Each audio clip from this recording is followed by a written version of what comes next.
पास mic पर mic जी sir. जी sir. जी ठीक है सर। हिमाचल प्रदेश में जब से व्यवस्था परिवर्तन की सरकार पप्पू जी के नेतृत्व में चल रही है, चारों तरफ माफिया राज का बोलबाला है और माफिया राज जिस प्रकार से दनदना रहा है हिमाचल प्रदेश में, आज से पहले हिमाचल के इतिहास में इस प्रकार का माफिया राज का आतंक कभी नहीं देखा। घटनाओं का क्रम तो बहुत लंबा है, लेकिन मैं थोड़ा सा इतना जरूर कहना चाहूंगा। विशेष तौर से सरकार की प्राथमिकता ही नहीं आज की तारीख में कि माफिया पर नकेल कसी जाए। कारण कि बहुत सारे लोग ऐसे हैं जो माफिया होने के साथ साथ सरकार का हिस्सा बने, सरकार के बीच में सरकार के काम को प्रभावित करते हैं। ऐसी स्थिति के कारण जो है हिमाचल प्रदेश में आप देख रहे हैं कि एक कोने से दूसरे कोने पर, चाहे वो ड्रग माफिया है, चाहे वो खनन माफिया है, और अब तो माफिया की श्रेणियां अलग अलग हो गई है। चाहे वो कबाड़ माफिया है और चाहे वो शराब माफिया है, और वन माफिया का उदाहरण तो अभी आपके सामने ताजा देखने को मिला है। आपने देखा कि सिरमौर जिले के अंतर्गत शिलाई विधानसभा क्षेत्र में एक जगह सैकड़ों पेड़ काट करके जमीन दोज कर दी गए हैं, जमीन पर फेंके पड़े, और परमिशन मात्र जो जानकारी हमको मिली शायद 25 पेड़ की परमिशन दी गई। और मैं तो इस बात को लिए भी प्रश्न खड़ा करता हूं कि 25 पेड़ काटने की भी परमिशन किसी व्यक्ति को नहीं दी जा सकती है, क्योंकि निजी भूमि से अगर पेड़ काटने की परमिशन दी जा सकती है डीएफओ के माध्यम से, तो मात्र 3 दी जा सकती है, सिर्फ 3 दी जा सकती है। लेकिन 25 पेड़ काटने की परमिशन दी गई। थोड़ी देर के लिए मान लिया 25 पेड़ काटने की परमिशन दी गई, लेकिन पेड़ों की संख्या 300 से ज्यादा वहां पर गिनी गई। 300 से ज्यादा पेड़ काट दिए गए, बिना परमिशन के काट दिए। और अब तो यहां तक है कि जिस आदमी ने वो पेड़ काटे उसने खुलेआम पत्रकार के साथ, मीडिया के साथ जो है बात करते हुए बात कही कि हाँ मैंने काटे। और वो व्यक्ति कौन है? वो व्यक्ति कौन है?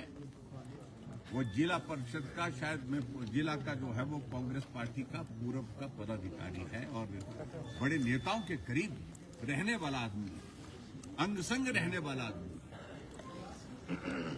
और उसके बाद जब मुख्यमंत्री से इस बात को लेकर के पूछा गया कि वक्त वहां जाने का रास्ता भी नहीं, लेकिन पेड़ वहां पर सैकड़ों काट दिए गए। और इससे पहले एक विधानसभा के अंदर एक और मामला भी उठा था, और विधानसभा के बाहर भी उठा था। मंडी जिला के अंतर्गत धर्मपुर विधानसभा क्षेत्र में कांग्रेस पार्टी के एक नेता ने वहां लकड़ी के डिपो के लिए अप्लाई किया था, शायद अपनी पत्नी के नाम से किया था। अभी प्रोसेस चला हुआ था, अभी उसका डिपो स्वीकृत नहीं हुआ था, लेकिन उनको लगा कि जब तक के लिए परमिशन मिलती है डिपो की, उससे पहले मैं इंतजाम कर लूं। उन्होंने जंगल काटने शुरू कर दिए।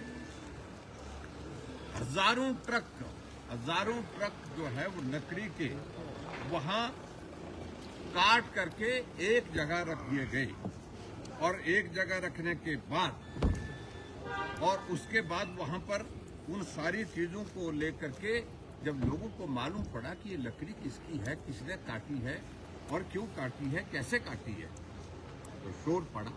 और शोर पड़ने के बाद आप इस बात को जानते हैं कि हमने भारतीय जनता पार्टी की एक कमेटी कॉन्स्टिट्यूट की थी, जिसमें हमारे सतपाल सत्ती जी, बलबीर वर्मा जी, सुखराम चौधरी जी वहां पर गए, और उन्होंने मौके पर वो रिपोर्ट देखी है।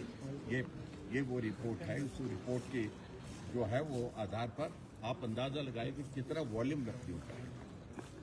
सारा अवैध तरीके से काटा, कोई परमिशन नहीं। क्योंकि एक बड़े नेता को लग रहा था कि परमिशन हमको इसका डिपो मिलने वाला है और डिपो मिलने के बाद हम इन लकड़ियों को फिर बेचेंगे। ये देखिए,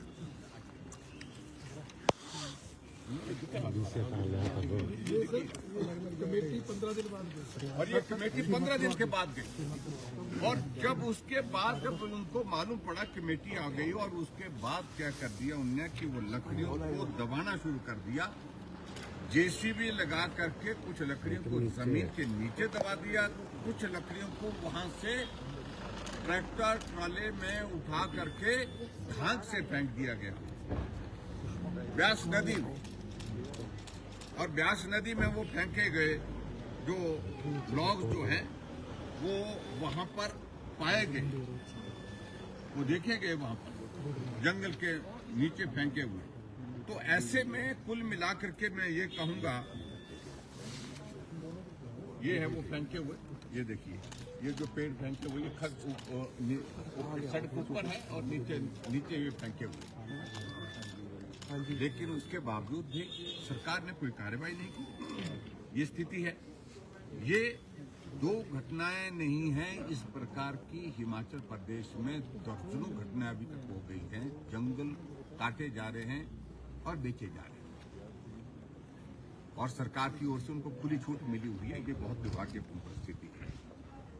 और इसी के साथ साथ में आप इस बात को भी जानते हैं कि खनन माफिया में तो आप इसके बारे में हमको ज्यादा कहने की आवश्यकता नहीं। ऊना में बर्थडे पार्टी होती है, अल्टीमेटली मामला क्या था, खनन माफी से जुड़ा हुआ था, गोली मार दी गई, एक नौजवान को वही मार दिया गया, दो नौजवानों को तलवारों से काट करके वो जिंदगी और मौत के बीच में कई महीनों से हॉस्पिटल में ट्रीटमेंट में। ऐसी घटनाओं का दर्द लगातार चलता है। और जो नशा माफिया का बिलासपुर के पूर्व विधायक के ऊपर गोली चलती है, वजह क्या है? आज तक मुख्यमंत्री को अपने 20 बार पूछा कि आप बताओ सही कि कारण क्या, अभी किस कारण से वहां पर गोली चली। अगर उसके इतिहास में जाएंगे तो इतिहास में एक ही चीज निकलती है, कभी वो लोग इकट्ठा होकर के काम करते थे, अब अलग अलग हो गए, धंधा अलग हो गया, और उसके बाद दो हिस्से में जब सारा वहाँ पर धंधा हो गया, उसमें आपस में लड़ने के बाद गोली चली। ये कुल मिलाकर के इन सारी स्थितियों के प्रति जो है वो सरकार का ध्यान नहीं है। ये सरकार का, हमारा कहना है, सरकार का पूरा संरक्षण है इन सारी चीजों के लिए। इससे बड़े उदाहरण हम कितना दिखाएंगे आपको? अब आप अंदाजा लगाएंगे। ये सारा आप देख रहे हैं, तमाशा है कुल मिलाकर, और सरकार का संरक्षण है, हमारा आरोप है। और इसलिए आज भारतीय जनता पार्टी के विधायक दल ने तय किया कि इस मुद्दे पर हम सदन में जाने से पहले अपनी बात आप सबके माध्यम से प्रदेश की जनता से सुनिए। उठाया जाएगा ये मामला। Thank you.